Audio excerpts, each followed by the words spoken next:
बिस्मिल्लाहिर्रहमानिर्रहीम, अस्सलाम वालेकुम, good morning and welcome to morning at home. मैं हूँ आपकी मेज़बान जुगन काजिम और उम्मीद है कि आप सब खैरियत से होंगे।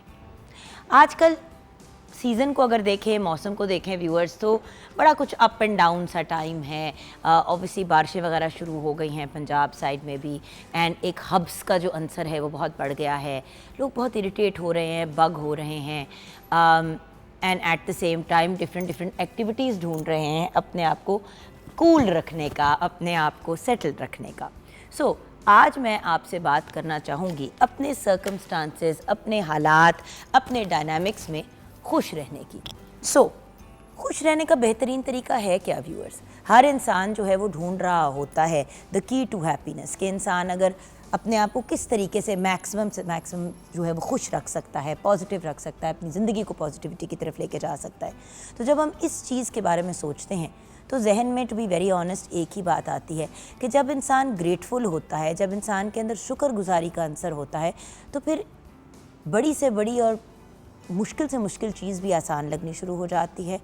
और जो इंसान शुक्रगुजार होता है उसके अंदर एक ज़हनी, जिस्मानी और रूह के अंदर भी एक सुकून का एलिमेंट होता है। हम हर वक्त ये सोचते हैं कि मेरे पास ये नहीं है, मेरे पास वो नहीं है, ओहो मेरी सहेलियों ने सब ने नए फ़ोन ले लिए, मैं नहीं ले पाई, मेरे हस्बैंड ने नहीं लेके दिया, या मैं अफोर्ड नहीं करती क्योंकि मेरी इतने पैसों का मामला नहीं बना।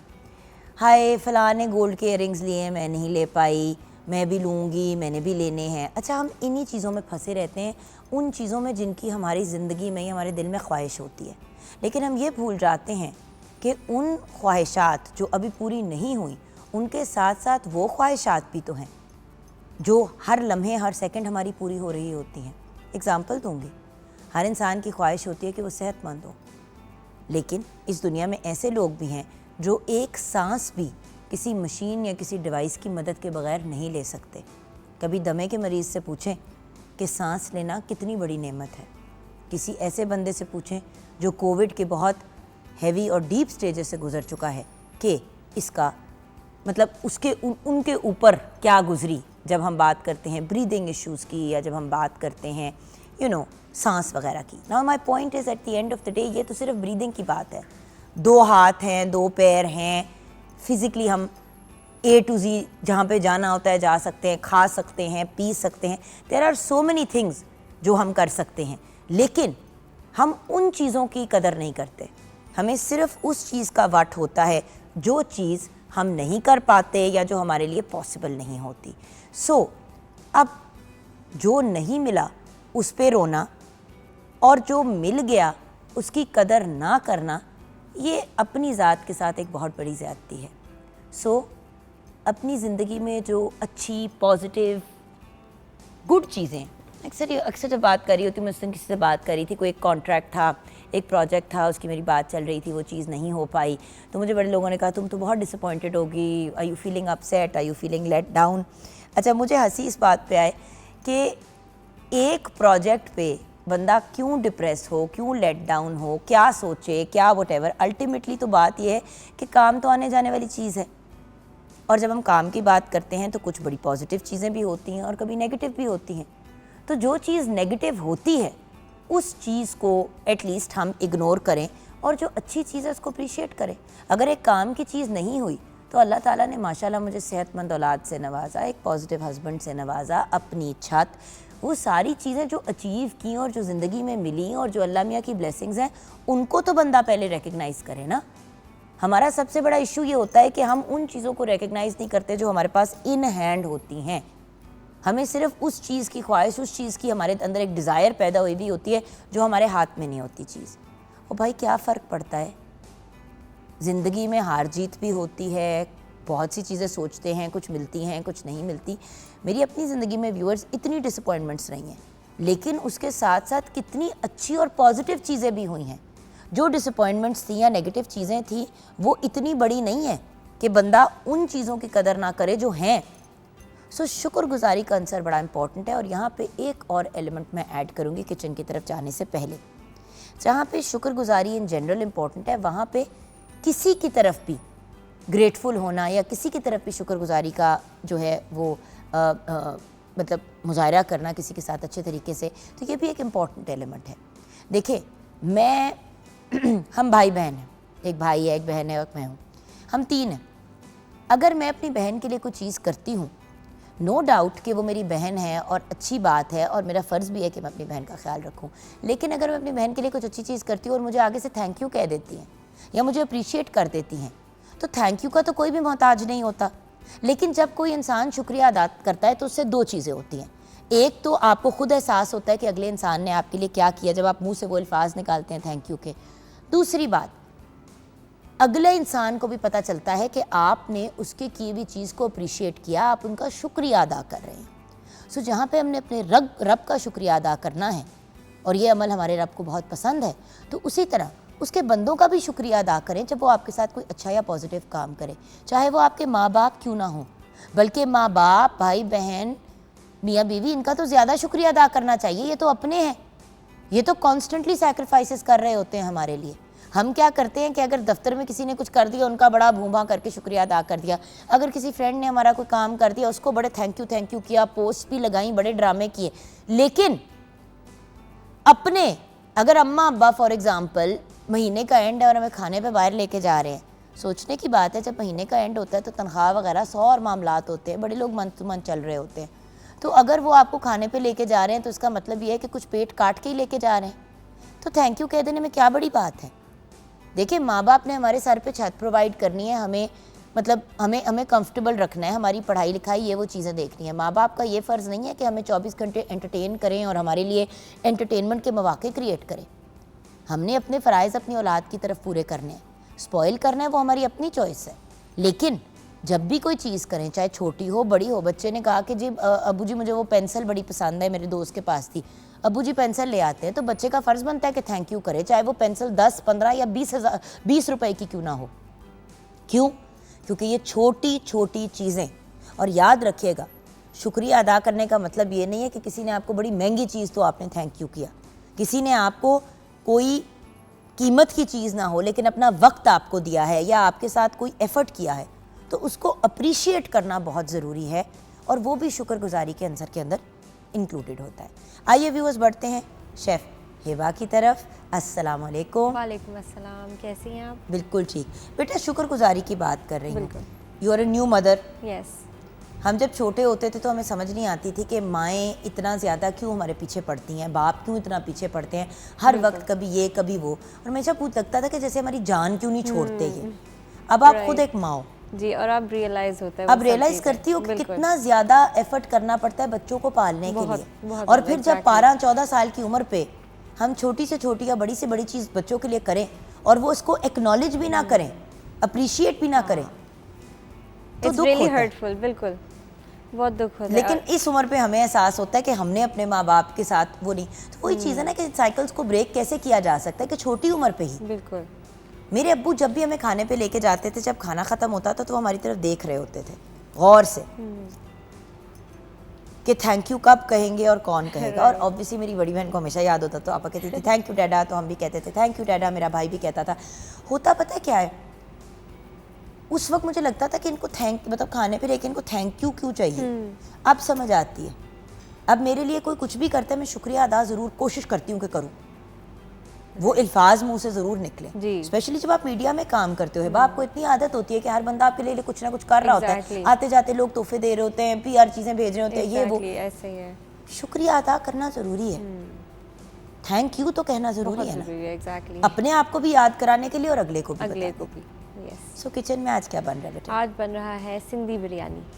अच्छा, इस वीक व्यूअर्स हम सिंध से रिलेटेड डिशेस तैयार करेंगे। So we starting it off with Sindhi biryani. तो रेसिपी की तरफ बेटे बढ़ते हैं। ठीक है, सिंधी बिरयानी बनाने के लिए आपको चाहिए तेल 250 ml, उसके साथ आपको चाहिए प्याज 1 किलो, और आपको जो अब मसाले चाहिए आप स्टोर बॉट भी यूज़ कर सकते हैं, बट आज हम बना रहे हैं ख़ुद मसालों से, वो मैं आपको बता देती हूँ। मसाले के लिए आपको चाहिए ज़ीरा 1 खाने का चम्मच, काली मिर्च 15 से 20 अदद, बादाम के फूल 2 से 3 अदद, हरी इलायची 4 से 5 अदद, दालचीनी का टुकड़ा आप एक बड़ा ले लें या अगर छोटे हैं तो 3 से 4 टुकड़े ले लें, बड़ी इलायची 3, लौंग 5 से 6, कड़ी पत्ता आपको चाहिए 2 अदद, और मुर्ग का गोश्त 1 किलो, हमने प्याज भी 1 किलो लिया था, मुर्ग का गोश्त भी 1 किलो लेंगे और हमने सेम वज़न में चावल भी लेने हैं 1 kilo he.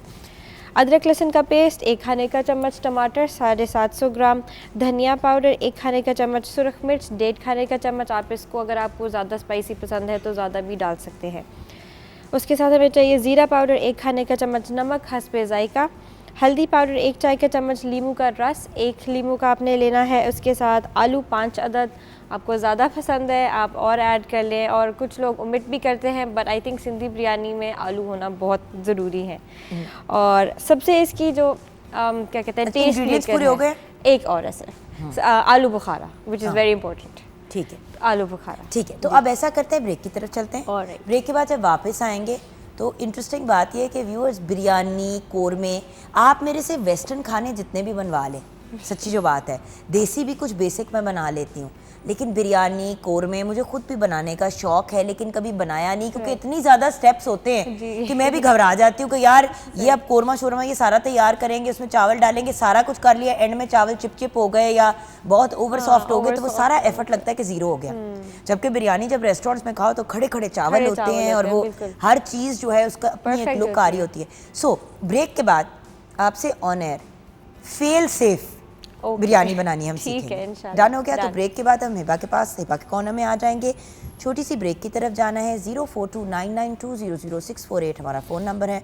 Morning at home Facebook का पेज है। ब्रेक के बाद वापस आएंगे और फिर मुलाकात करते हैं।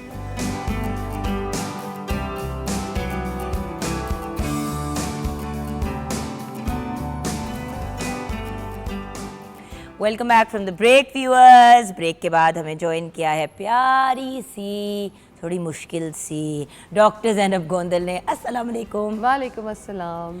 अच्छा ज़ैनब, एक बात बताओ, आज हमने टॉपिक तो चूज़ किया आलू बुखारा जी। और अभी ब्रेक से पहले हमारी यही बात हो रही थी किचन में कि आलू बुखारा एक बड़ी इंपॉर्टेंट डिश, एक बड़ी इंपॉर्टेंट चीज़ है, बट ड्राई आलू बुखारा ऑब्वियसली जो बिरयानी में जाती है। तो अगर आप इजाज़त दो तो हम पहले रेसिपी की तरफ चले जाते हैं, राइट? फिर आप as a nutritionist, dietitian, food technologist हमारी तबीयत साफ़ कर सकती हैं कि बिरयानी कितनी कम खानी है, खानी भी है कि नहीं खानी, ये आप बाद में कीजिएगा। बल्कि एक अच्छी चीज़ हो जाएगी कि हमें हिबा बता देगी तरीका बताने का, फिर आप हमें खाने का तरीका बता दीजिएगा। क्योंकि बात ये कि व्यूअर्स इस कॉन्सेप्ट से निकल आए बाहर कि आप ज़िंदगी में मैंने ये चीज़ नहीं खानी। अब जहर के अलावा आप हर चीज़ खा सकते हैं, लेकिन मयाना रवि बैलेंस के साथ, एंड ऑफ कोर्स अगर डायबिटिक है तो आपने शुगर अवॉइड करनी है, आपने नहीं खानी। कभी कभार अगर खा भी ली तो फिर उसके काउंटर जो मेजर्स हैं वो सारे आपने लेने हैं। ये सब चीज़ें बहुत ज़्यादा मैटर करती हैं। सो अभी चलते हैं किचन की तरफ, रेसिपी लेके विल टॉक अबाउट किस तरह और कितनी बिरयानी, मिकदार वगैरह। जी हिबा, ओवर टू यू बेटे।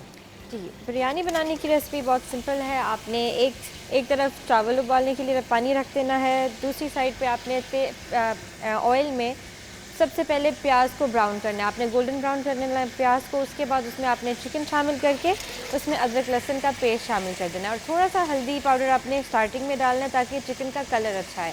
जब चिकन अच्छी तरह भून जाए फिर आपने इसमें सारे खड़े मसाले ऐड कर देने हैं और टमाटर ऐड कर देने हैं। उसको भी अच्छी तरह भून के फिर आपने हल्की आंच पे दही में अगर आपने कोई वो मसाले डालने हैं, कोई एक्स्ट्रा स्पाइस डालनी है तो वो ऐड करके आपने दही एंड पे डाल देना है और उसको अच्छे से पका लेना है। थोड़ा सा पानी शामिल कर सकते हैं अगर आपका चिकन कच्चा रहे, अभी भी कच्चा है, टेंडर करने के लिए थोड़ा सा पानी ऐड कर लें। उसी टाइम पे आपने फिर आलू भी ऐड कर लेने हैं और आलू बुखारा जो है, ड्राइड आलू बुखारा, वो आपने शामिल कर देना है। अच्छा सा इसका मसाला तैयार कर लेना है। चावलों के लिए आपने पानी में डालना है ज़ीरा, तेज़पत्ता और थोड़ी सी बादियान के फूल और काली इलायची। चावल उबाल के आपने उसको ड्रेन आउट कर देने हैं। सबसे पहले आपने घी या ऑयल लगाना है देगची में, उसके बाद एक तय आप लगाएंगे चावल की, फिर आपने जो कोरमा तैयार किया है वो उसकी तय लगा लेंगे। उसके ऊपर आपने कटे हुए टमाटर, लीमू, पुदीना और धनिया की लेयर लगानी है। अगर आप चाहें तो आप उसमें भी फ्राइड अनियन उस पॉइंट पे भी डाल सकते हैं। फिर सबसे ऊपर आपने चावलों की फिर से तय लगा के आपने पुदीना, टमाटर और धनिया की तय लगा के इसको 10 से 15 मिनट के लिए दम पे रख देना है और आपकी सिंधी बिरयानी तैयार है। Well, there you go, very very simple, uncomplicated। लेकिन अब इसमें चीज़ें बहुत सी जा रही हैं। सो ज़ैनब, नॉर्मल इंसान कितनी को बिरयानी खाया करे? जो आपको इंग्रेडिएंट्स रेसिपी सारे आप सुन रहे, ऑयल भी है, बाकी चीज़ें भी है, but then at the same time it's got vegetables, it's got meat, it's got चावल के कार्ब्स एज वेल। पर्सनली बहुत से लोग हमेशा कहते हैं कि रोटी चावल चीनी छोड़ दें। मैं सच्ची बताऊं, मैं चीनी और रोटी की मकदार ज़िंदगी में कम कर देती हूँ ना। चावल मैं डेली खाती ही खाती हूँ। अक्सर लोग मुझे कहते हैं आप तो रोटी चावल खाते नहीं होगे। I am one of those people जो चावल डेली चाहे इतने से खाऊं खाती ज़रूर हूँ। तो ये एक बेसिक सीक्रेट है कि आप अपनी स्किन को भी हेल्दी रखते हो और आप अपनी बॉडी को भी हेल्दी रखते हो। जब भी हम किसी भी मेजर फूड ग्रुप को अपनी डाइट में से एक्सक्लूड करते हैं तो हमारी बॉडी जो है वो उसकी डेफिशिएंसी में जाना शुरू हो जाती है। फॉर एग्जांपल, हमारी बॉडी को हम हमेशा ये सुनते हैं प्रोटीन की ज़रूरत है, प्रोटीन की ज़रूरत है, लेकिन हमारी बॉडी को 60 to 65% कार्ब्स की ज़रूरत है, तकरीबन 15 to 20% body to body vary करता है प्रोटीन की ज़रूरत है, और तकरीबन 10 से 12% फ़ैट की भी ज़रूरत है। अब अगर हमने फ़ैट भी बॉडी से निकाल दिया, कार्ब्स भी निकाल दिए और सिर्फ प्रोटीन पे फोकस करेंगे तो हम अपनी लाइफ को ऑफकोर्स उस तरह से नहीं गुजार सकते। अक्सर लोगों के जो बाल गिरना शुरू हो जाते हैं वेट लॉस करते हुए, स्किन ख़राब होना शुरू हो जाती है, उसकी बेसिक रीज़न ही ये होती है कि हमने हेल्दी फैट्स भी निकाल दिए होते हैं, हमने कार्बोहाइड्रेट्स भी अपनी डाइट में से निकाल दिए होते हैं। जैसे आपने बताया कि रोटी चावल चीनी बंद कर दें, ये एक बड़ी आसान लोगों को लगती है कि जी ये एक्सक्लूड कर दो वज़न कम हो जाएगा। वज़न नो डाउट कम हो जाता है, लेकिन क्या आप सारी ज़िंदगी के लिए रोटी चावल छोड़ सकते हो? बिल्कुल भी नहीं। अगर आप छोड़ सकते हैं तो आप छोड़ दें, लेकिन हम नहीं छोड़ सकते। ये एक हमारा स्टेपल फूड है, हम उसको खाते हुए बड़े हुए हैं। हमारी बॉडी का एक मेकअप है कि उसने रोटी और चावल के साथ ग्रो करना है। अगर आप रोटी चावल बिल्कुल निकाल दोगे तो आपके ऑर्गन्स किस तरह से काम करेंगे? उनको तो आदत ही नहीं है उनके बगैर काम करने की। आप अगर सिंपली बिरयानी खाना चाहते हो, सिंधी बिरयानी, सिंपल बिरयानी, पुलाव, कुछ भी खाना चाहते हैं, आप ज़रूर खाएं, लेकिन जो बंदा वज़न कम कर रहा है वो 7 to 10 टेबल स्पून्स पे आ जाए। चावल ले लें एक साइड पे, उसके अलावा अपना जो मीट का पोर्शन है, चाहे वो चिकन है, मटन है, बीफ है, उसको ले लें और अपनी जो हाफ प्लेट है उसको सैलड के साथ फुल करें। और कोशिश करें कि आप पहले सैलड को खाएं या उस चावलों के साथ मिलाकर खाएं, ताकि फाइबर का कंटेंट जब आपकी बॉडी में जाएगा तो चावल खाने से कभी भी आपकी शुगर जो है वो नहीं बढ़ेगी। अब जैसे इन्होंने कहा कि आलू भी हैं चावलों के साथ, तो ऑफकोर्स एक जो डायबिटिक पेशेंट है उसको चाहिए कि वो अंदर से आलू को स्किप कर दे, या अगर आप वेट लॉस कर रहे हो तो आप आलू को स्किप कर दो, आप चावल और चिकन को ले लो या मटन को ले लो और उसके साथ अपने सलाद और रायते को ले।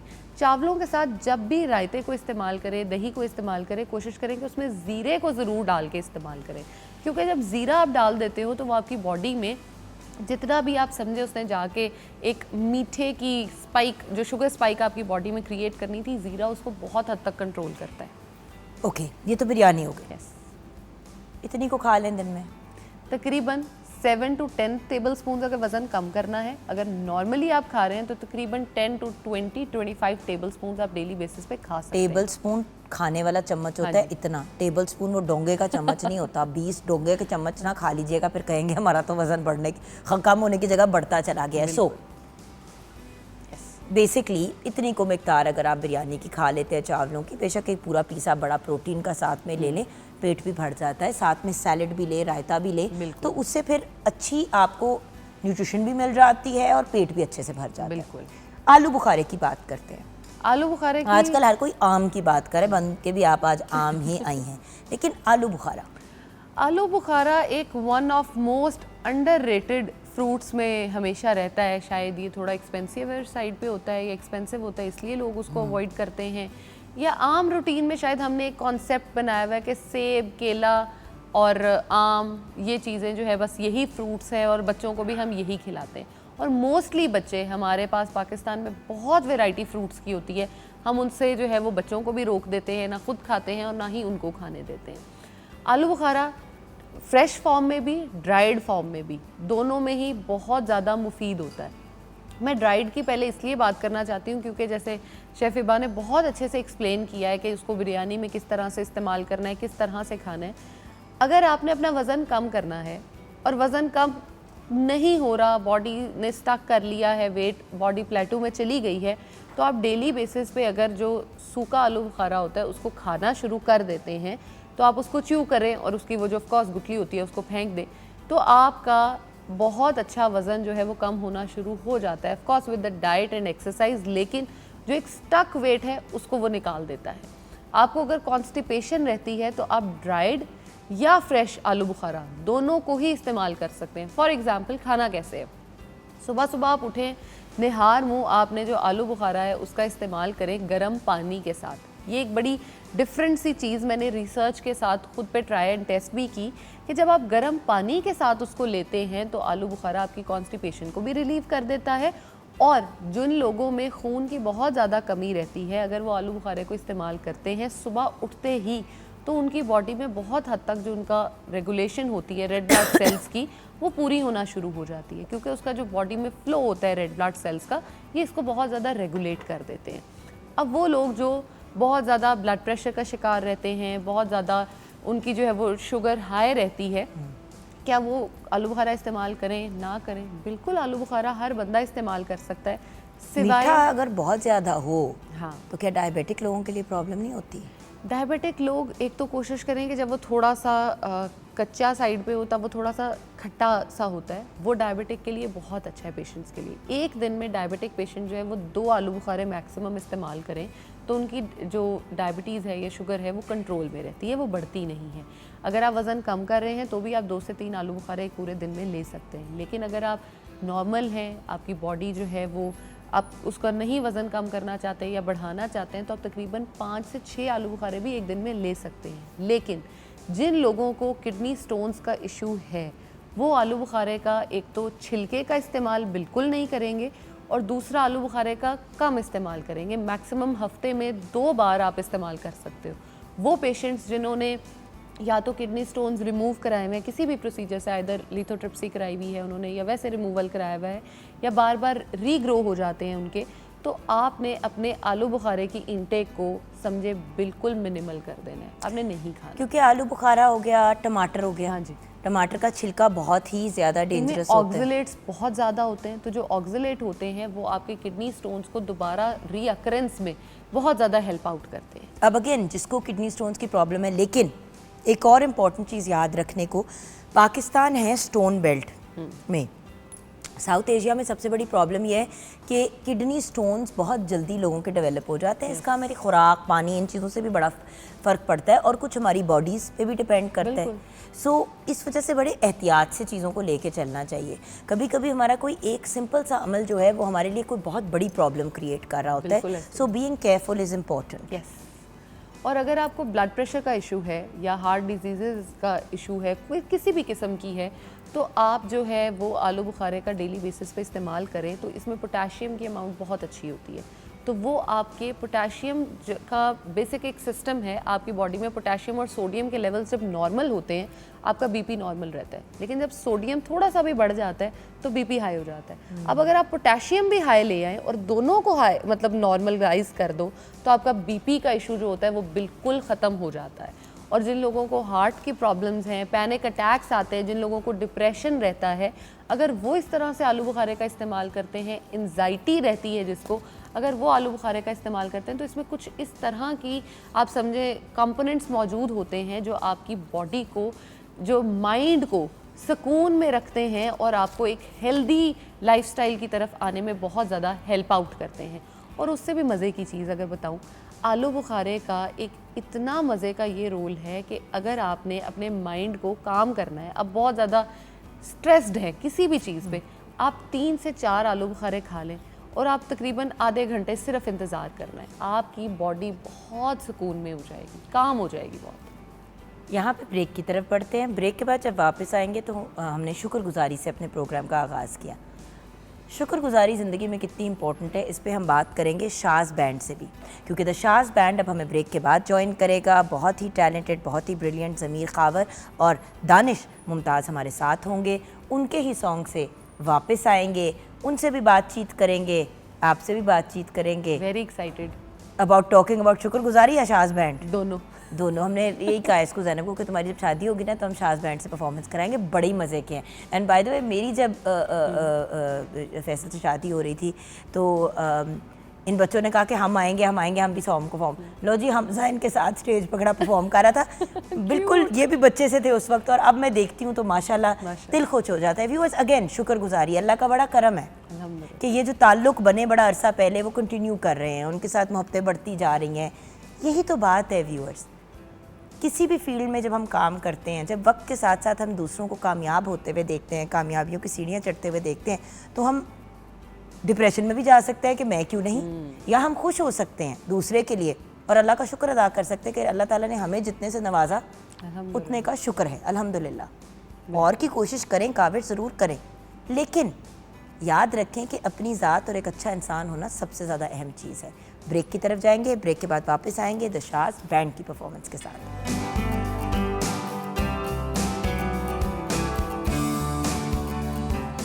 बात है the absolutely brilliant Shaz band, Zameer Khawar and Danish Mumtaz.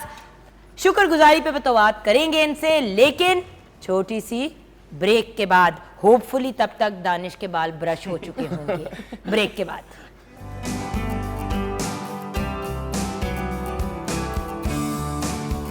जी हाँ viewers, welcome back from the break. The absolutely brilliant Danish and Zameer are with us. Danish ने कुछ हद तक कंघी फेर ली है। अस्सलाम वालेकुम। वालेकुम अस्सलाम, कैसी हैं आप? मैं बिल्कुल ठीक हूँ ज़मीर, तुसी ते पता नहीं ताड़े ते स्टाइल ही चेंज होंदे रहंदे ने, सन समझ ही नहीं आती मुझे। ज़ैनब कहती पहले आए मैंने कहा बेटा करोड़ रूप धार के आ चुके हैं, करोड़ रूप धार के आ चुके हैं, राइट के रॉन्ग?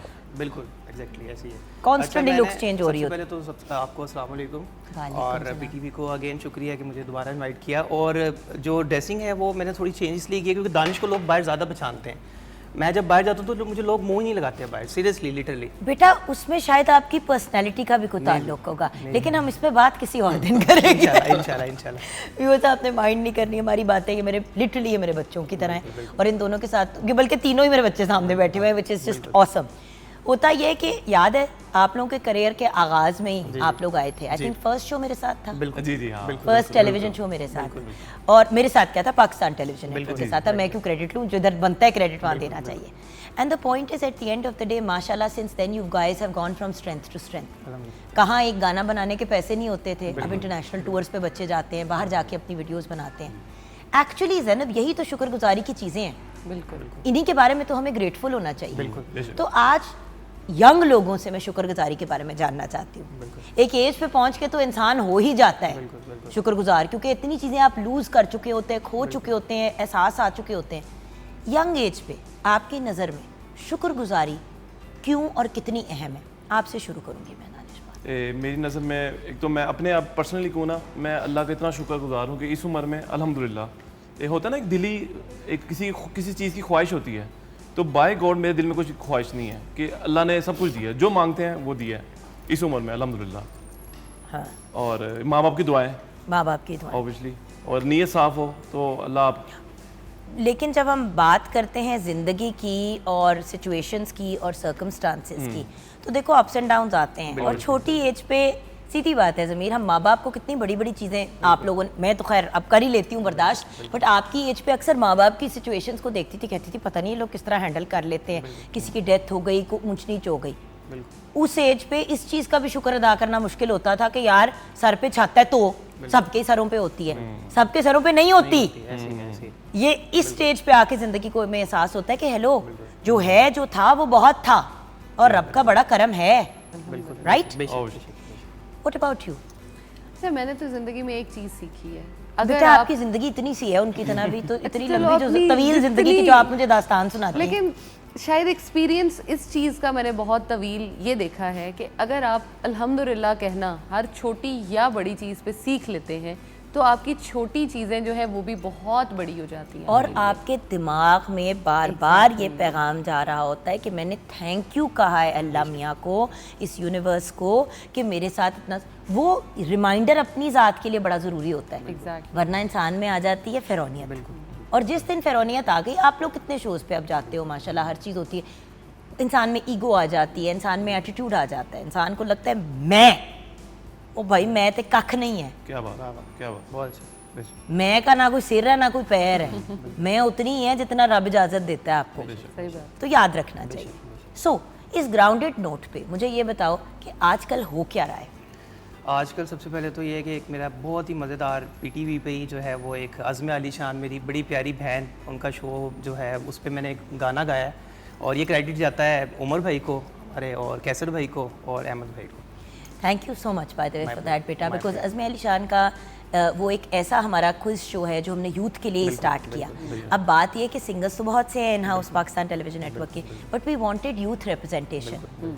अगर यूथ के लिए प्रोग्राम कर रहे हैं तो फिर यूथ ही करें। बिल्कुल। और क्या खूबसूरत गाया आप तो। Thank you so much. और I mean great job guys, Thank so you so grateful. much. Thank you. लेकिन कॉन्सर्ट्स वगैरह क्या क्या मुझे बताओ मामलात, म्यूजिक के पॉइंट ऑफ व्यू से क्या सोच रहे हो? देखो एक टाइम था जब आप सिर्फ कवर्स गाते थे और कवर्स के मैशअप्स करते थे, आज जिंदगी कहाँ से कहाँ पहुँच गई है। सो थोड़ा सा बताओ कि अब क्या करियर की ट्रेजेक्ट्री सोची है। और दानिश आपका भी जानना चाहूँगी, कुछ वो जहाँ सिंगिंग के जॉनरा से खेलता रहता है, आप परकशन इंस्ट्रूमेंट पे ही रहते हो, लेकिन एक्सपेरिमेंट बहुत करते हो आप। Obviously experiment. सो आप दोनों क्या कर रहे हो, मुझे इंडिविजुअली और कलेक्टिवली भी बताओ। जी बिल्कुल, बेटा। सबसे पहले मैं ये कहता चलूँ कि इंसान को हमेशा जो है वो शुक्र अदा करना चाहिए और मैं हमेशा जब मेरी सक्सेसफुल का जो राज है ना वो मैं शुक्र अल्हम्दुलिल्लाह जब भी आगे पीछे जब भी जाता हूँ तो मैं यही अदा करता हूँ, शुक्र अल्हम्दुलिल्लाह, अल्हम्दुलिल्लाह, शुक्र अल्हम्दुलिल्लाह। और सक्सेसफुल का राज जो है वो यही है कि माँ बाप की दुआएं, सबसे पहले अम्मी की दुआएं, क्योंकि अम्मी की सपोर्ट मुझे हमेशा रही है।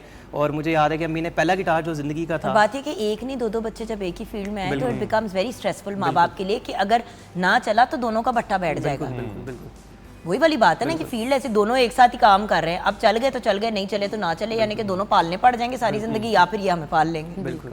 और कहा जाता है ना घर की मुर्गी दाल बराबर, तो घर वाला सीन वही है, अम्मी अब्बू ऐसे ही हैं मतलब। तो बेटा यहाँ भी वही सीन है मेरा पुत्र, मैं सदके तुम्हारे। वाह, बेटे हम तुम्हें रगड़ा ही देंगे, हमने तुम्हें हीरा बना के निकालना है। अभी तुम मिडिल के स्टेज में हो, हमने तुम्हें यहाँ पहुँचाना है। बिल्कुल इंशाल्लाह। सो म्यूजिक में किन चीज़ों पे काम कर रहे हो अभी? अभी एक दो Songs किस बिल्कुल, किस्म के बिल्कुल। बनाना चाह रहे अभी हैं? क्योंकि आगे आपको पता है मुहर्रम है आगे, तो अभी मुहर्रम के बाद इंशाल्लाह एक एल्बम जो है वो 3 गाने मेरे जो है वो पाइपलाइन में है ऑसम और बड़े मज़ेदार गाने। एक गाना तो मैंने आपके लिए किया भी था जिसका हम वीडियो प्लान कर रहे हैं जल्दी। जी, वो काफी सालों से हम वीडियो प्लान कर रहे हैं। हम आप जब मैं छोटा सा इतना सा होता था तब इतने से थे, बल्कि मैं इतनी थी और आप इतने से थे। बिल्कुल। तो बस अभी उस पर काम चल रहा है अल्हम्दुलिल्लाह, और कुछ ओवरसीज़ हैं डिफरेंट चैनल्स के, उसके लिए अल्हम्दुलिल्लाह वो भी उसका भी वेट कर रहा हूँ, अल्हम्दुलिल्लाह वो आ रहे हैं। जी। और तो किन इंस्ट्रूमेंट्स के साथ खेल रहे हो भाई आजकल? तो इसकी ना हर बार चाहे 6 महीने बाद भी मिलो कोई नई डिस्कवरी होती है। कोई एक अभी एक इंस्ट्रूमेंट ये लेके आया मैं, एक ही है। ये एक इंस्ट्रूमेंट है कि ना माइग्रेन के लिए बड़ा यूज होता है। आप माइग्रेन लिखेंगे ना माइग्रेन का म्यूजिक, तो ये चीज़ प्ले हो रही होगी, 5-5, 8-8 घंटे गोरे सुनते हैं ये माइग्रेन के लिए, लाइक दिस। ये वाला इंस्ट्रूमेंट है, मैं आपको दिखाता हूँ। अच्छा, इसका बस चले ना तो ये मुझे बेच के भी कोई नई चीज़ ले आए, ये ऐसा बंदा है। 2 ये इंस्ट्रूमेंट ऐसे हैं जो बेटा पूरे मसला ये है कि तुम्हें बेचने के लेने के देने पड़ जाएंगे, वरना हम तुम्हें बेच भी देते हैं। हम बड़ी देर से सोच रहे हैं, ये मेरी और दानिश की भी लंबी गुफ्तगू चलती है। हाँ जी पुत्र। जी, 2 इंस्ट्रूमेंट ऐसे हैं जो पूरे पाकिस्तान में मेरे पास है, एक हैंड पैन और एक जैम ड्रम। पूरे पाकिस्तान में सिर्फ एक है, ठीक है। वो मेरे पास है। मुझे शौक है इंस्ट्रूमेंट कलेक्ट करने का, मंगवाने का। एक इंस्ट्रूमेंट इस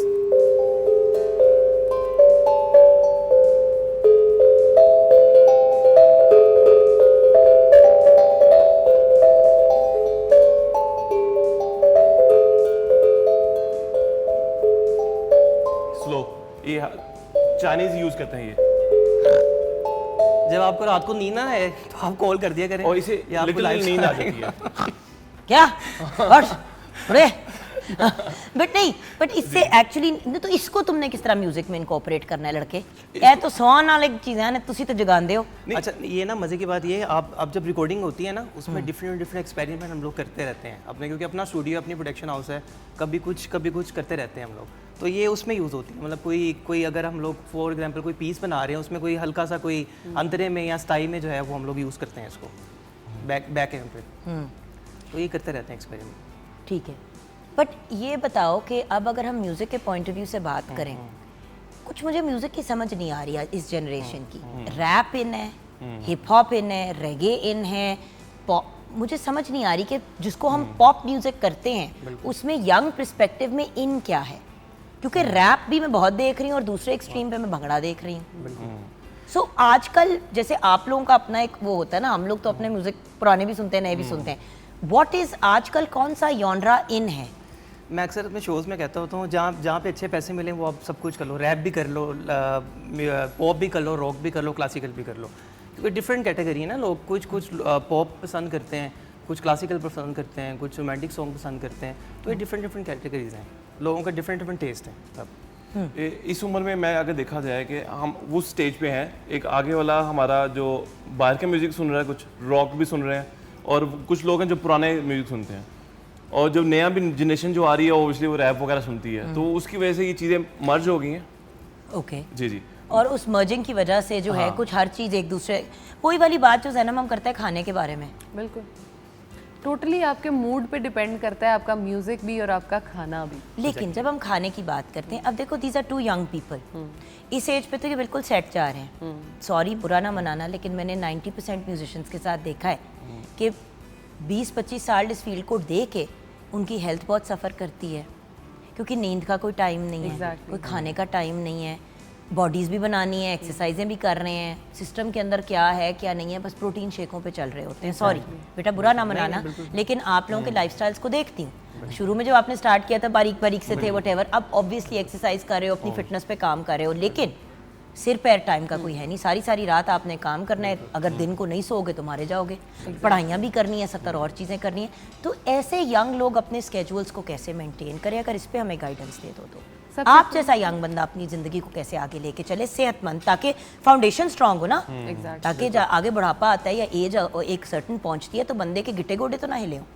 और स्पेशली अगर हम म्यूज़िक फील्ड की बात करें और आपने एक स्टेज परफॉर्मेंस देनी है, तो स्टेज परफॉर्मर बनने के लिए आपको कम से कम 5-5, 6-6 घंटे जो है वो परफॉर्म करना भी पड़ता है, और ऑफ कोर्स आपने अपने टोटल नीज़ पे और एंकल्स पे ही डिपेंड करना है। और अगर आपने कोई एक अच्छी फाउंडेशन अपनी बिल्ड नहीं की हुई, स्पेशली लड़कियों में हम ये चीज़ देखते हैं कि वेट लॉस करने के लिए बहुत ज़्यादा फैट डाइट्स और हम उन पे तो जाते हैं, फैसिनेशन भी बहुत है, देखने में भी बहुत वो एक आ रही होती है, लेकिन अगर आप अच्छा और हर फूड ग्रुप को कवर नहीं करते, हर फूड ग्रुप से मेरी मुराद ये है हर तरह का फ्रूट, हर तरह का वेजिटेबल, सारे के सारे प्रोटीन्स के जितने भी आपके दालें हैं, चाहे आपकी जो है वो सब्जियों से हम ले रहे हैं, चाहे आप गोश्त से ले रहे हो, वो सारे कवर करें, और कार्ब्स का जो कंटेंट है अपनी बॉडी में उसको बहुत अच्छा हाई रखें। कल मुझे एक मेरे क्लाइंट ने मैसेज करके ये पूछा कि मैं देसी घी में खाना खाऊं या ऑलिव ऑयल में खाना खाऊं। मैंने उससे पूछा अच्छा देसी घी तुमने कहाँ से लिया है और ऑलिव ऑयल कहाँ से लिया?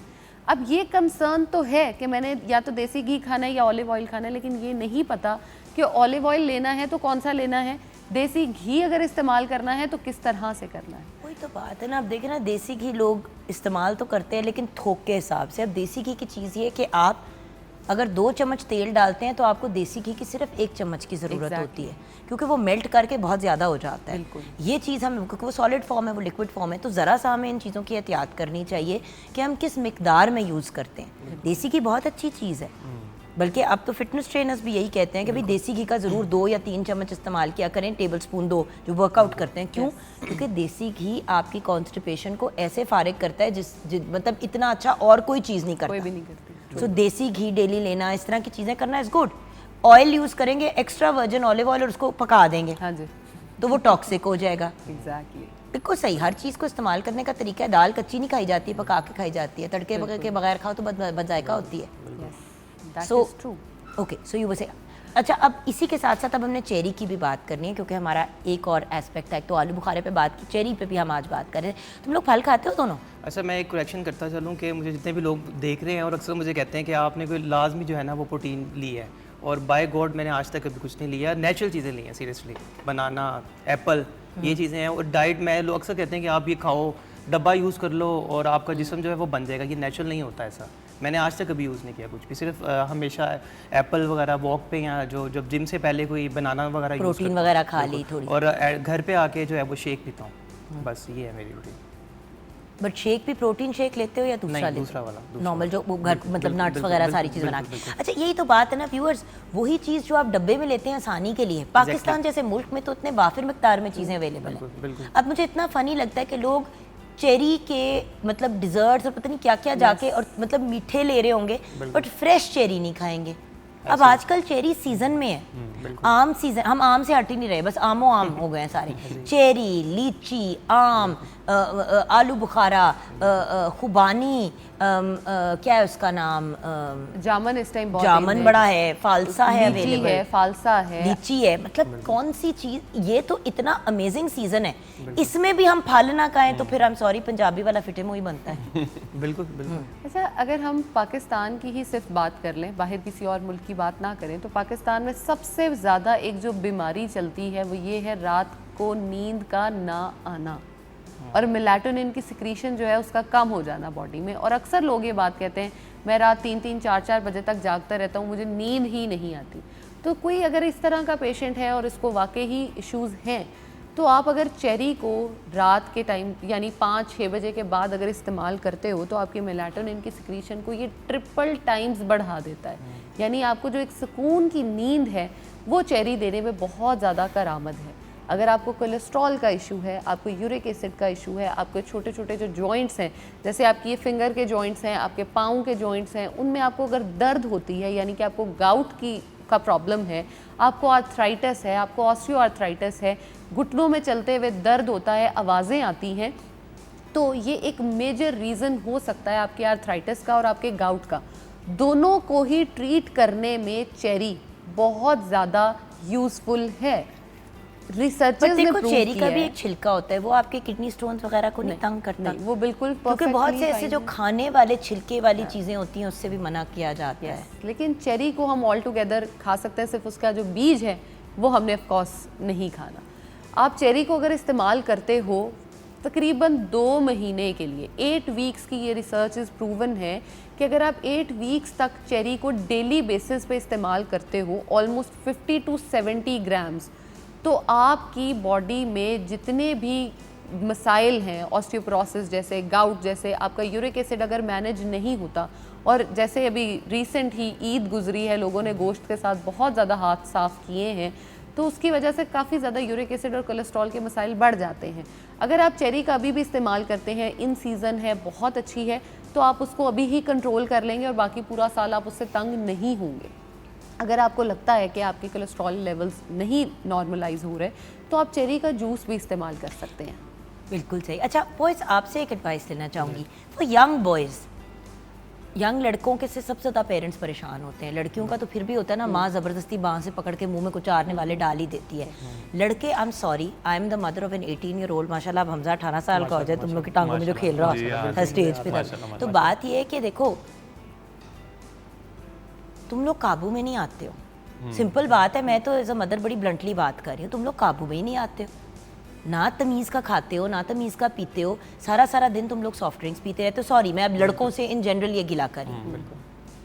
सो वो क्या चीज़ें हैं जो आप दोनों करते हो जिससे एक हेल्दी लाइफस्टाइल गुजारे हो? देखो ना, तुम लोग की माशाल्लाह आंखों के नीचे हल्की है, ना तुम लोग के हाल ख़राब है।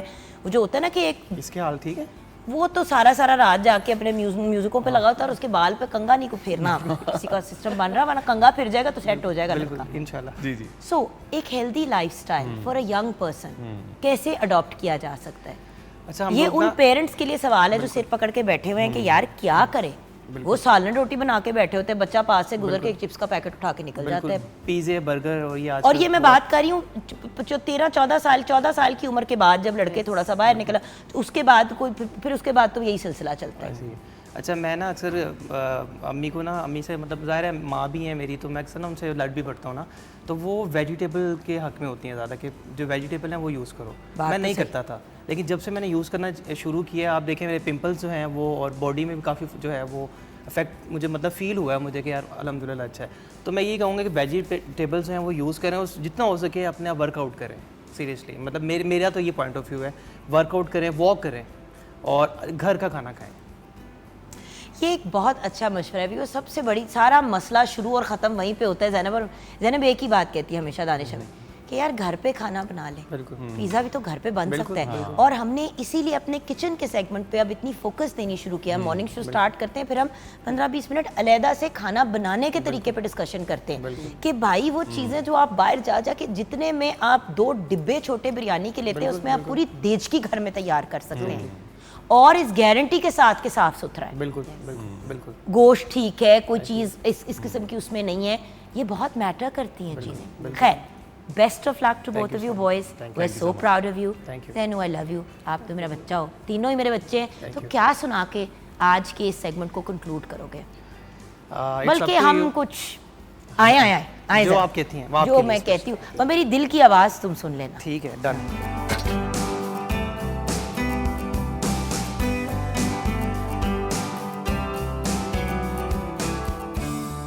Welcome back from the break viewers. आपको पता है कि मॉर्निंग एट होम पे हमेशा, और मेरा एज एन इंडिविजुअल ऑल्सो, हमेशा फीमेल एम्पावरमेंट पे बहुत ज़्यादा फोकस रहता है। इसलिए नहीं क्योंकि मर्दों से कोई प्रॉब्लम है, लेकिन इसलिए क्योंकि हमारे मुल्क की पॉपुलेशन को अगर देखा जाए तो 50% से ज़्यादा पॉपुलेशन ख़वातीन की है, 52-53% के करीब, और मर्द हजरात की पॉपुलेशन कम है। उसके साथ साथ एक बहुत बड़ा जो एक ट्रेजेडी जो मैं कंसिडर करती हूँ वो ये है कि पढ़ी लिखी बच्चियाँ भी घरों में बैठी हुई हैं, वो आगे बढ़ नहीं पाती हैं, घरों से इजाज़त नहीं मिलती, 100 और मसाइल होते हैं, वसाइल नहीं होते हैं कि अपनी और अपॉर्चुनिटीज़ क्रिएट करें, और उसी रैट रेस में हमारी बेचारी जो बहनें हैं, बच्चियाँ हैं, वो फंसी रहती हैं। आजकल शी विन्स पे बहुत बात हो रही है। अब शी विन्स है क्या? जब इसके बारे में मुझे पता चला तो मैंने कहा हमें इसके बारे में बात करनी चाहिए, और लोगों को, और यंग लेडीज़ को, और ख़वातीन को, बल्कि यंग लेडीज़ नहीं, किसी भी एज ग्रुप की औरत को इसके बारे में पता ज़रूर होना चाहिए पाकिस्तान में, जो अपनी ज़िंदगी, अपनी सिचुएशन, अपनी सर्कमस्टांसिस को चेंज करना चाहती हैं या मज़ीद इम्प्रूवमेंट की तरफ लेके जाना चाहती हैं। इसके लिए I am very very happy कि हमारे बहुत ही प्यारे भाई अहमद इस्लाम साहब ने हमें ज्वाइन किया है। अहमद भाई है तो हमारे भाई और बड़ी ब्रिलियंट पर्सनैलिटी है, लेकिन उसके साथ साथ कुछ बड़े बड़े काम करते हैं, उनको भी मेंशन कर देते हैं। वैसे तो भाई कहना काफ़ी होना चाहिए। Director digital skills at the Punjab information technology board at PITB। अस्सलाम वालेकुम अहमद भाई। जी वालेकुम सलाम।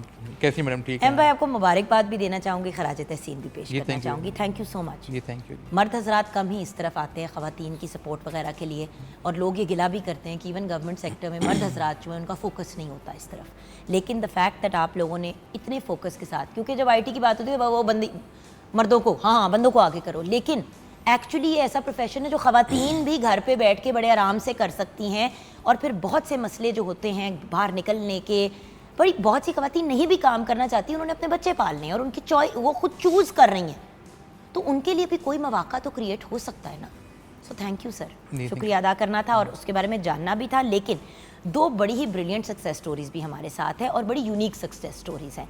तो हमारे साथ समर तालिब हैं जो बाय प्रोफेशन लॉयर हैं, लेकिन उसके साथ साथ शी विन्स के साथ भी इनका एक बड़ा इंटरेस्टिंग और बड़ा अच्छा एक्सपीरियंस रहा है। अस्सलाम वालेकुम समर। वालेकुम सलाम। Thank you so much for joining us. Thank you so much. And then doctor Hafiza Aban Abid Kazi हमारे साथ हैं, और उनकी बेटी खौला ने भी हमें ज्वाइन किया है। अस्सलाम वालेकुम डॉक्टर साहिबा। वालेकुम अस्सलाम। अच्छा, डॉक्टर साहिबा जो हैं वो लेक्चरार हैं at the Hailey college of commerce, university of Punjab. इनकी भी बड़ी इंटरेस्टिंग एक स्टोरी है शी विन्स की, डॉक्टर साहिबा आपसे भी जानेंगे। लेकिन शी विन्स कह रहे हैं, शी विन्स है कि सर जी भाईजान क्या है? जी, थैंक यू वेरी मच जी फॉर गिविंग अस अपॉर्चुनिटी कि यहाँ पे हम आके बता सकें अपने प्रोग्राम के बारे में। शी विन्स जो ट्रेनिंग प्रोग्राम है एक्चुअली मैडम, ये पंजाब इंफॉर्मेशन टेक्नोलॉजी बोर्ड का एक इनिशिएटिव है जो कि स्पेशली फोकस्ड है फीमेल्स के लिए। जैसा कि आपने कहा कि हमारी बहुत सी जो ख़वातीन हैं जो घर बैठी हैं और जो इकॉनमी का हिस्सा नहीं बन पाती हैं और अपनी जो लाइफस्टाइल है उसको इम्प्रूव नहीं कर पाती फैमिलीज़ का, तो मैं आपको बताना चाहूँगा कि 23% ऐसी ख़वातीन हैं जो masters degree and above degree रखती हैं, लेकिन स्टिल वो इकॉनमी में एक्टिवली पार्टिसिपेट नहीं करती हैं। भाई आप तो चलें, आपका अपनी फैमिली की ख़वातीन से इंटरेक्शन होगा या जनरली जो कभी कभार काम में आपकी मुलाकात होती है। हमारा तो आपस में उठना बैठना ख़वातीन का कॉन्स्टेंटली होता है और कुछ नहीं तो व्हाट्सएप पे गपशप लगती रहती है। मैं आपको बता नहीं सकती, मेरी one of my closest friends, कोई 10 साल पुरानी बात है, मास्टर्स किया हुआ, बाहर से पढ़ी हुई, सारा कुछ। उसने कहा कि भाई मैंने जब सब फ्रेंड्स ने कहा तो हाँ अब तुम आगे क्या, ये उसकी एक बेटी हुई, फिर माशाल्लाह 1 साल के बाद ही एक और बेटी हो गई, 2 बेटियाँ। शी सेड कि भाई अल्लाह ताला ने मुझे 2 रहमतें दी हैं, मैंने इन्हीं पे तवज्जो देनी है। बिल्कुल ठीक है। हालात ख़राब हुए, हस्बैंड की जॉब चली गई। अब क्योंकि उसने सारा अपना टाइम बच्चियों को पालने पे लगाया हुआ था और बच्चों का उसके ऊपर, उसका बच्चों पे फोकस था, उसने काम पे बॉदर ही नहीं किया। वो ज़ारों कतार मेरे सामने रोए कि जुगन पढ़ लिख के भी अब मैं काम की तरफ नहीं जा सकती क्योंकि हस्बैंड जो हैं उन्होंने हमेशा से जॉब की है, मैं घर छोड़ के बाहर नहीं निकलना चाहती। मुझे डर लगता है। बिल्कुल। उसके अपने कुछ ऐसे एक्सपीरियंसेस रहे, वो अपनी बेटियों को नहीं अकेला छोड़ना चाहती थी, और वैसे भी बच्चियों को एक मुख्तलिफ तरीके से, बेटे बेटियों दोनों को मुख्तलिफ तरीके से प्रोटेक्ट करना चाहिए पाकिस्तान जैसे मुल्क में। आपको पता है क्या क्या होता है। सो उसकी मुझे वो कॉन्वर्सेशन नहीं भूलती, सारों कतार होते हुए कि यार मैंने मास्टर्स किया हुआ है और इस वक्त मुझे ये नहीं समझ आ रही कि मैं अपनी छोटी बेटी के डाइपर कहाँ से लूँगी। कहती वो 2 साल की और अभी वो डाइपर से निकलने के लिए तैयार नहीं है, लेकिन अब मेरे हस्बैंड कह रहे हैं कि भाई ये वाला कहानी ख़त्म करो। तो कहते हैं मैंने तो कभी सोचा ही नहीं था कि ऐसा वक्त भी आएगा कि पढ़ लिख के भी। तो मैंने कहा तू काम तो नहीं कर रही। सही। कहती है काम करूँ तो बच्चे रुल जाते हैं, बच्चों के ऊपर फोकस देती हूँ तो पूरा घर रुल रहा है, मैं कहाँ जाऊँ। बिल्कुल ठीक। तो फिर इस शी विंस में होता क्या है? मैम इस प्रोग्राम के अंदर जो है ना, ट्रेनिंग प्रोग्राम के अंदर हम लोग ख़वातीन को जो इन डिमांड डिजिटल स्किल्स हैं उसके ऊपर उनको ट्रेनिंग देते हैं, हैंड्स ऑन ट्रेनिंग देते हैं। इस प्रोग्राम का मकसद ये है कि जो ख़वातीन, महंगा प्रोग्राम नहीं मैम, इस ये असल में पंजाब IT बोर्ड का एक इनिशिएटिव बेसिकली फ्री है ये? नहीं, इसमें बड़ी बहुत मिनिमल सी फीस बेसिकली रखी गई है। जो मार्केट में लेट्स सपोज 1 लाख की ट्रेनिंग है, ये उससे को 10 टाइम्स कम उसकी कीमत, यानी कि 10,000 15,000 में आपको लाभ, मतलब यानी कि बराए नाम सिर्फ इतना कि भाई रनिंग कॉस्ट निकल जाए इदारे की। मैम बिल्कुल कॉस्ट भी पूरी नहीं होती है। वो भी नहीं मैं होती कहूँगा पूरी। ये सिर्फ सीरियसनेस ऑफ द कैंडिडेट के लिए रखी गई है, ताकि जो कैंडिडेट है वो सीरियसली इसको ट्रेनिंग ले। पंजाब IT बोर्ड ने बेशुमार इनिशिएटिव जो हैं पिछले 8 सालों में गवर्नमेंट ऑफ पंजाब और फेडरल गवर्नमेंट के रन किए हैं, और उसमें हम लोगों ने 80,000 से ज़्यादा नौजवानों को डिजिटल स्किल्स की ट्रेनिंग दी है। तो वो ट्रेनिंग प्रोग्राम जो बिल्कुल फ्री थे, अब आहिस्ता आहिस्ता जो है ये देखा गया है कि जिन प्रोग्राम्स के अंदर बिल्कुल थोड़ी सी मुनासिब सी फ़ीस रखी जाती है, उसमें जो कैंडिडेट्स हैं वो बहुत सीरियसली ट्रेनिंग को भी लेते हैं और उसको वैल्यू भी करते हैं। हम असल में कुछ वो जो फ्री चीज़ें होती हैं उनकी अलग, जितनी मर्जी कीमत हो हम उनको वैल्यू नहीं करते। तो इसमें फ़ीस बहुत ही मुनासिब रखी गई है। और जो इम्पॉर्टेंट चीज़ है इसके अंदर वो ये है कि जिस तरह ई-कॉमर्स है, बहुत सी ख़वातीन हैं जो घर बैठ के, इसमें आपने कहा कि बाहर नहीं निकल सकती, घर में बैठ के काम करना चाहती हैं, तो ये इसमें तमाम वो स्किल्स हमने फोकस किए हैं, वो इन डिमांड स्किल्स फोकस किए हैं जिनके थ्रू वो घर बैठे अपना काम कर सकती हैं। भले वो अपना स्टोर बनाएं, भले वो बाहर कोई ई-कॉमर्स की अपनी जो है एज अ वर्चुअल असिस्टेंट अपनी सर्विसेज दें, वो सोशल मीडिया मैनेज करें, वो लोगों की ब्रांड आइडेंटिटी बनाएं, लोगो डिज़ाइनिंग करें, ग्राफिक डिज़ाइनिंग करें। तो तमाम वो चीज़ें जिससे आप 5-6 हफ्ते की ट्रेनिंग लेके और आप अपनी सर्विसेज को सेल कर सकते हैं। जी अच्छा, ये तो आपने टेक्निकल बात समझाई। समर ज़रा आप हमें बता दें कि होंदा की है और अपनी कहानी, क्योंकि होता ही है ना कि लोग हम टेक्निकल बात समझा देते हैं, व्यूअर को तभी समझ आती है जब हम रिलेट करते हैं। डॉक्टर साहब आपको तो पता ही, आपका काम भी कुछ ऐसा है कि मतलब जब तक आपका एक्सपीरियंस नहीं अगले को पता होता तो शुरू से समझाना, सिर पैर एंट्री कैसे हुई, क्या किया, आप समझ रहे हो, ताकि लोगों को प्रोसीजर भी समझ आ जाए। एक्चुअली मैं भी सर्च कर रही थी इसी तरह, जैसे आपके सामने एक story I being a lawyer, मेरे सामने बहुत सारी ऐसी स्टोरीज आई कि लेडीज़ घर बैठी हैं, पढ़ी लिखी हैं, लेकिन उनके पास काम नहीं है। मेरा भी या मियाँ मार मार भुरकस निकाल देता है, घर वाले नहीं रख सकते, और अब एक औरत एक बहुत बुरी सिचुएशन में सिर्फ इसलिए फंसी पड़ी है क्योंकि वो रोज़ी रोटी नहीं कमा सकती। और इसके साथ मैं ये भी रिलेट करूँगी कि फाइनेंस की वजह से, इन इश्यूज़ की वजह से डाइवोर्स का रेशो बहुत बड़ा है। और मैं क्योंकि इन सारी स्टोरीज़ को देख रही थी और साथ में मेरा ये भी था कि मुझे अपनी डिग्री के साथ साथ मेरा भी दिल करता था कि मैं IT का एक हाइप था कि मुझे भी IT में आना चाहिए, मुझे बिज़नेस को देखना चाहिए, एक बिज़नेस का एक शौक़ था।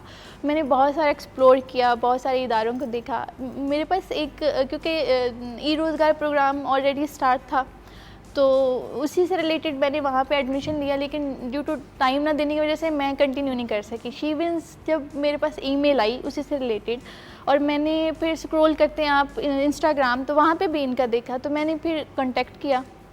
मुझे ये इतना रिलेटेड प्रोग्राम लगा कि सारी फीमेल्स ही हैं और वहाँ पे आप आराम से इजीली सारी ट्रेनिंग ले सकते हैं। और मेरी जितनी भी उम्मीदें थीं वो 100% सक्सेसफुल रहीं कि इन अ फर्स्ट वीक इन्होंने हमें प्रोडक्ट किस तरह से हंट करते हैं, किस तरह से आपने अपने लिए प्रोडक्ट सेलेक्ट करनी है, फिर आप अपना स्टोर आपने कैसी बिजनेस स्टार्ट की इनके थ्रू? मैंने हाँ, हमें स्टोर बनवाया गया दराज के ऊपर। हमने दराज के ऊपर अपना स्टोर बनाया, क्योंकि 1-2 दिनों 3 दिनों में तो हमें प्रोडक्ट हंट करने की इन्होंने कहा था कि प्रोडक्ट हंट करें। हमारे टीचर्स इतने कोऑपरेटिव थे कि हमने प्रोडक्ट हंट की, फिर हमने अपना सेलेक्ट किया कि हमने क्या स्टार्ट करना है। जितने भी हम स्टूडेंट थे हमने अपनी अपनी जितना भी इंटरेस्ट था, कोई किसी ने फीमेल बैग्स, किसी ने कुछ और प्रोडक्ट्स, मैंने home and kitchen decor start किया। तो मुझे एक बात बताओ, जनरली कितनी को इनकम आ जाती है? अब एक इसमें जनरल आइडिया मांग रही हूँ ताकि व्यूअर्स को आइडिया हो। इसमें आपकी इनकम आराम से घर बैठे, अगर मंथ की आपकी जितनी सेल्स अच्छी होती जाएंगी, आपके प्रोडक्ट्स जितनी आपने ये देखना है कि मार्केट में इन क्या चीज़ है। आप वो प्रोडक्ट जब लगाएंगी तो आराम से कुछ मेरी जो फ्रेंड्स हैं उन्होंने ये बर्थडे जो डेकोरेशन होती हैं इनका लगाया, तो उनकी एक ही मंथ में माशाल्लाह 50,000 40,000। देखिए ना व्यूअर्स, 40-50 हज़ार से लेके लाखों आप कमा जी, सकते हैं। बिल्कुल। और क्या पता कि जिस तरह आपने आपका प्रोफेशन बीइंग अ लॉयर, जी। देखिए वकील के लिए भी 45-50 साल की उम्र पे जाके उनका काम शुरू होता है। हाँ जी, ऐसे ही। मेरे शौहर भी लॉयर हैं, इसलिए मुझे पता है।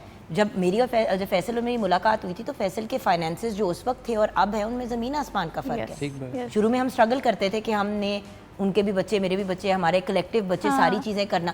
आज सिचुएशन बड़ी फ़र्क है। तो वकील बड़े लेट जाके बहुत पैसे कमाता है, डॉक्टर का भी यही होता है, आप बड़ा लेट जाके पैसे कमाते हैं। If you are talking about MBBS for example, because time लगता है अपनी प्रैक्टिस बिल्ड करने में। उस दौरान भी तो सर पे छत रखनी है ना, ठीक बात है। काम पे पहुंचना है, 100 और चीज़ें करनी है, तो एक बड़ी अमेजिंग बहुत सब्सिडाइज्ड amazing। इनकम हो जाती है ये। सबसे अच्छी बात ये है कि शीविंस ट्रेनिंग के जो टीचर्स हैं वो इतने कोऑपरेटिव हैं कि आपको बिल्कुल हेजिटेशन नहीं होती। आपसे कहा जाता है कि आप बार बार पूछो, जहाँ पे इशू आ रहा है दोबारा से सीखो, और आप विद इन अ वीक आप इतने फाइनेंशियली ग्रो कर जाते हो। यहाँ पे हम ब्रेक की तरफ जाएंगे। ब्रेक के बाद जब वापस आएंगे तो खौला की मामा से भी हमने बात करनी है। इतनी पाली छी मैं छोटी सी गुइया वहाँ पे आगे पीछे घूम रही हूँ मैं छत के। आपका सेट है, आप जो मर्जी करो मेरी बेटी, घूमो।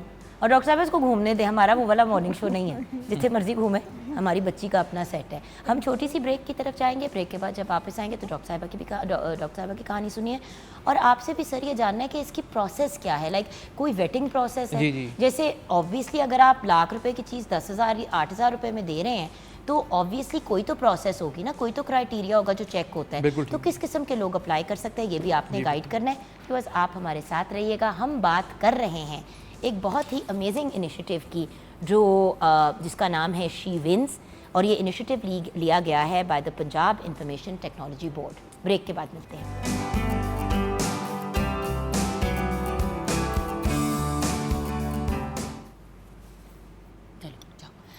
हाँ जी व्यूअर्स, वेलकम बैक। भाई खौला और मैं ज़रा अपनी ज़िंदगी के कुछ मामलात डिस्कस कर रहे थे और हमने फ़ैसला किया है कि खौला की ज़िंदगी मेरी ज़िंदगी से कुछ बेहतर ही है क्योंकि इनकी मामा ने जो है कुछ इंटेलिजेंट और सेंसिबल चॉइसेस ऐसी की जिनकी वजह से अल्लाह का शुक्र है कि सिचुएशन काफ़ी पहले से बेहतरी की तरफ जा चुकी है। राइट डॉक्टर साहिबा? बिल्कुल ऐसे ही है। आ दो वापस। हाँ जी डॉक्टर साहिबा, अपनी स्टोरी ज़रा शेयर करेंगे। आपकी थोड़ी डिफरेंट स्टोरी है। आ जाओ मेरा बेटा। मेरी स्टोरी काफ़ी डिफरेंट है इस लिहाज से कि ऑलवेज़ मेरा इंटरेक्शन रहा, क्योंकि PITV के साथ बहुत पुराना मेरा इनके साथ लिंक था। थ्रू ईमेल्स मुझे इनकी कहानी पता लगती रहती थी। One day I got an email she wins, और उस पर जो चीज़ों के नाम लिखे थे ना उससे मुझे बड़ा अट्रैक्ट किया एंड आई कॉल देम। तो इन्होंने फ़ोन उठाया, मैंने कहा भाई मुझे तो आप बताएंगे मैंने ट्रेनिंग कैसे करनी है। तो साथ मैंने अपना इंट्रो दिया कि मैं ऐसे पंजाब यूनिवर्सिटी में होती हूँ। इन्होंने कहा हमने आपसे मीटिंग करनी है। ये मेरे पास आए, इन्होंने मुझे कहा आप इसकी इंडोर्समेंट करेंगी। मैंने कहा जब तक मुझे ट्रेनिंग नहीं कराएंगे मैंने इंडोर्समेंट नहीं करनी भाई आपकी, आप मुझे सही ट्रेनिंग बात है। करवाएं। जब मैं ट्रेनिंग के लिए भाई गई, क्यों आके बोलें जब हमें पता ही नहीं है। आजकल तो हर चीज ऑन एयर जो चल रही होती है वो मंजन ही चल रहा होता है कि भाई ये पैसे फड़ो तो ये गल कह दो। मसला ये है कि कोई चीज़ ऑथेंटिक ही नहीं रहती। इसी तरह मुझे किसी ने फ़ोन करके किसी का पूछा जी फलां चीज़ है, उसको फलां सेलिब्रिटी ने भी फलां ने भी इंडोर्स किया। मैंने कहा बीबी मैंने तो नहीं पता इस चीज़ का। अगर ये ऑथेंटिक होती तो ये ज़्यादा पॉपुलर होती, जस्ट बिकॉज किसी ने पैसे दे के शाउट आउट ले लिया। बिल्कुल आपने सही किया डॉक्टर साहब, और सीधी बात है अहमद भाई, अगर आप लोगों का काम ठीक है तो उनको ज़रूरत नहीं होनी चाहिए। हम कॉन्फिडेंट हैं, हमने कहा ठीक है। फिर क्या हुआ? फिर इन लोगों ने मुझे कहा बिल्कुल मैडम आप आएंगे। इनिशियली आए थे मेरे पास कि आप अपने स्टूडेंट्स को बताएंगे, क्योंकि आप तो टीचर हैं। ऑब्वियसली हमारे जिन में होता है एक टीचर है उसको ट्रेनिंग की ज़रूरत नहीं है, but I am one of दोस्त जिसका यकीन और ईमान है कि ना हम सूट के ऊपर बड़ा पैसा लगाती हैं फीमेल्स, तो उसकी जगह अगर हम अपनी ट्रेनिंग पे लगा लें तो वो एक थ्रू आउट हम बहुत सारे सूट दूसरों को गिफ्ट करेंगे। क्या बात है। तो मैं बल्कि जब स्टूडेंट्स को पढ़ाती हूँ, मेरा सब्जेक्ट बहुत मज़े का है, मार्केटिंग का सब्जेक्ट है मेरा, मार्केटिंग रिसर्च के अंदर मैं काम करती हूँ Awesome. और उसी में मेरी PhD भी है। तो वहाँ से मेरे जहन में ये आया कि मैंने ये खुद सीखना है और बहुत सारे बच्चियाँ ऐसी होंगी कि जितनी बहुत माइनर कॉस्ट है, लेकिन मैं पंजाब यूनिवर्सिटी में और वहाँ पे ये हालात होते हैं हमारे कि वहाँ पे बहुत लो फैमिलीज से बच्चे आते हैं। तो मेरे जहन में एम ये था कि मैंने इनसे सीखना है और मैंने इनको भी देना है। और जब मैं वहाँ गई तो मेरा माइंड बिल्कुल ब्लैंक था। मुझे लिटरली मैं कभी परचेजेस भी बहुत नहीं करती थी ऑनलाइन किसी भी स्टोर से। मेरी बहनें, मेरी घर में सब ख़वातीन करती थी। जब मैं वहाँ गई और मैंने फर्स्ट डे जो मेरा इंटरेक्शन हुआ, मैंने कहा देयर इज़ समथिंग। इन्होंने पहले दिन जाते साथ ना इन्होंने मुझे दिखाए ये जगह, यहाँ पे तुम्हारे स्टोर बनेंगे ऑनलाइन। और मैंने वो सारी जगहों पे पहले दिन वो एंट्री लगा दी कि मैंने क्या store लगा खोला। फिर, किस चीज़ का अच्छा, आपने मेरा जहन में हमेशा से था कि कुछ फीमेल्स के लिए मैंने चीज़ लेके, मैं औरत हूँ, मुझे औरतों की चीज़ें ज़्यादा अच्छी समझ में आती हैं। अब उसमें जब मैंने देखा और मुझे बड़े आइडियाज़ मिले तो मज़े की बात, ladies handbags we always needed. और जब We मैं always need it and we need affordable ones. Yes. अब 50-50 हज़ार, 40-40 हज़ार रुपए का बैग यार कौन अफोर्ड करता है? कोई भी नहीं करता। इतना बंदे का महीने का खर्चा नहीं होता घर का जितना वो हो जाता है। सो ये बड़ी एक प्रॉब्लमेटिक चीज़ हो जाती और है। इसमें एक और मज़े की चीज़, बैग्स वो चीज़ है जो कि हम ख़वातीन को हर कुछ अरसे बाद चेंज करने में बड़ा मज़ा आता है। तो अच्छा, लेकिन डॉक्टर भाई आपका एक और ऑब्जेक्टिव भी था कि कोई ऐसी सिचुएशन क्रिएट हो जहाँ पे आप थोड़ा सा अपनी फैमिली पे भी फोकस कर बिल्कुल मेरा ऑब्जेक्टिव है ही यही। और अल्हम्दुलिल्लाह मेरे हस्बैंड ने मुझे हमेशा इस मामले में बड़ा सपोर्ट किया है। उनका हमेशा मुझे ये कहना है कि तुमने पढ़ाई की तो तुम काम ज़रूर करो, ताकि जो है ना तुम मेरे ऊपर डिपेंडेंट ना हो, तुम्हें अपना काम आना चाहिए। और उन्होंने मुझे इंडिपेंडेंट बनाने में बहुत बड़ा उनका किरदार है कि मैंने मैरिड लाइफ शुरू करने के बाद जॉब शुरू की है। How तो wonderful. और मेरी पूरे इन लॉज ने मुझे इतना सपोर्ट किया है कि मैं कहती हूँ कि it's an example for everyone कि इतनी सपोर्टिंग फैमिली हो। मैंने PhD उसके बाद की, मैंने जॉब कर रही हूँ और उसके साथ अब मैंने माशाल्लाह अपना पूरा बिजनेस रन किया है। और मल्टीपल, कोई एक सोर्स नहीं था, हर जगह पे और डेली बेसिस पे मैं इतनी एक्टिविटीज़ करती थी। इवन छोटी, मैं मार्केटिंग की पर्सन हूँ लेकिन मुझे नहीं पता था एड्स बनाने कैसे होते हैं। आप कितनी आसानी के साथ कम खर्चे में, वो कहते हैं ना कम खर्च और बाला नशीन वाला आपका हिसाब होता है, तो वो वाला काम इन्होंने मुझसे करवाया। और with in a month training के दौरान में मैं अपनी अर्निंग आपको बताती हूँ, मैंने 15,000 की अर्निंग विद इन 5 वीक के कोर्स में कर ली थी।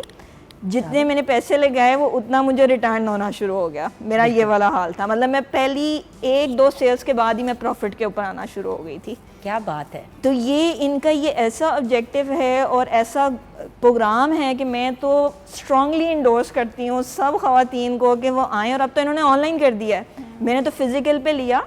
तो ऑल्दो कि फ़िज़िकल मेरे लिए काफ़ी मुश्किल होता था, ये अभी आप मेरे साथ चीज़ें भी देख रही हैं, तो बच्चे सारा कुछ मैनेज करके। और मज़े की बात है, साढ़े भी एनजी पले ने हाँ, ताड़े भी एनजी पल ऐसे- जाएंगे, ऐसे ही। सीधी बात है। अल्टीमेटली वही बात है। अच्छा, एक मज़े की बात बताऊँ आपको डॉक्टर साहब, जहाँ पे मुझे थोड़ा सा दुख होता है, अफसोस भी होता है।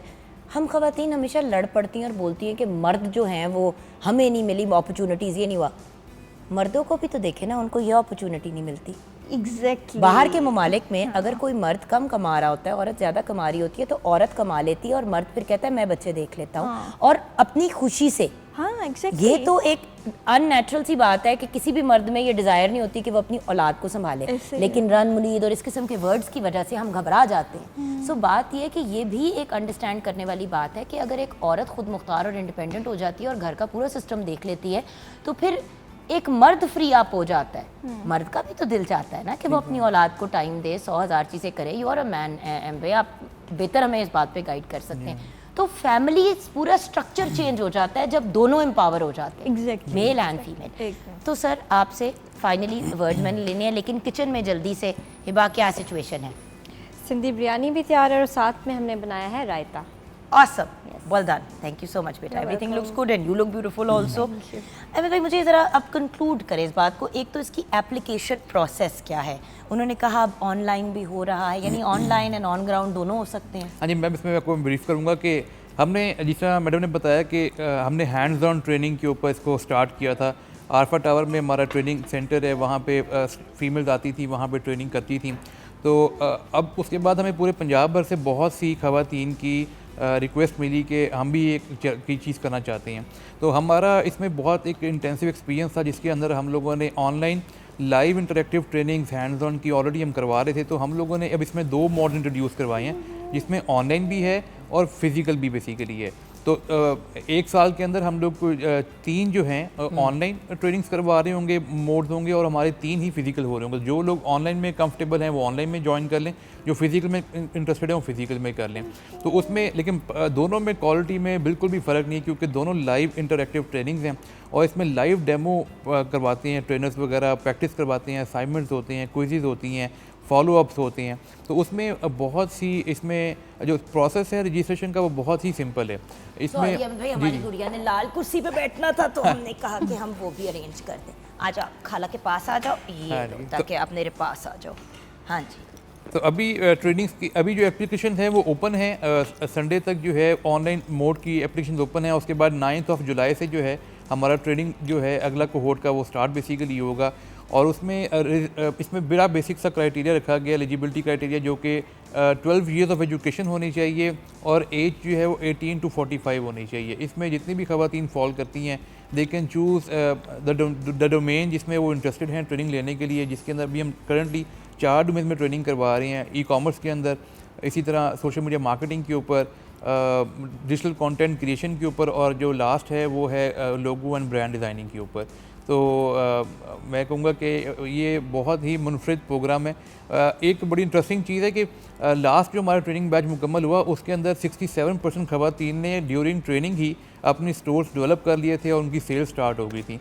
तो ये इस मतलब बड़ी इंपॉर्टेंट चीज़ है जो कि हाईलाइट करती है कि हम क्वालिटी ऑफ ट्रेनिंग को बहुत फोकस करते हैं। हमारा जो पर्पज़ है वो ये कि जितनी भी ख़वातीन हैं वो बेस्ट एक्सपीरियंस लेके जाएं और वो कुछ ना कुछ जो है ना लाइफ में ज़रूर पॉजिटिवली ना इम्पैक्ट उनकी लाइफ में आए। और वो ये क्योंकि वी नो कि जिस तरह हमारे कुछ डिफरेंट प्रोग्राम्स हैं, वी नो कि स्टूडेंट बस उसमें एक दफ़ा ना जो लेक्चर ले रहा है, जो ट्रेनर पढ़ा रहा है, उसको घर जाके ज़रूर प्रैक्टिस करें 3-4 घंटे। पॉसिबल ही नहीं है कि ड्यूरिंग ही ट्रेनिंग वो अपनी अर्निंग स्टार्ट कर सकें। सो बेसिकली तो आपका शुक्रिया अदा करना चाहेंगे सर, और आपका भी। देखिए अल्टीमेटली एक बात की बात हो रही है, अगर उसको ना कोई इंडोर्स कर रहा है ना ही किसी को ओन कर रहा है। सेलिब्रिटीज़ हम 50 यहाँ पे बिठा सकते हैं, लेकिन अल्टीमेटली जिसका ऑन ग्राउंड एक्सपीरियंस है उसका ऑन ग्राउंड एक्सपीरियंस है। Thank you so much sir, we really appreciate it and we wish you the best of luck. Thank you ji. And आपका भी बहुत बहुत शुक्रिया। अल्लाह ताला आपको मज़ीद कामयाबियों से नवाजे। आमीन। और खौला भी अपनी बिजनेस स्टार्ट करेगी ना? करेगी। हाँ जी, खौला और मैं साथ बिजनेस स्टार्ट करेंगे। अगर दिल चाहा तो आप लोगों को हम इंक्लूड करेंगे। हम भी विन करेंगे क्योंकि शी विन्स तो हम भी विन करेंगे। Thank you so much sir, bless you. Thank you. Ebu thank you मेरी जान, ब्लेस यू। और खौला आपका thank you for joining us. खुदाफिज कह दे।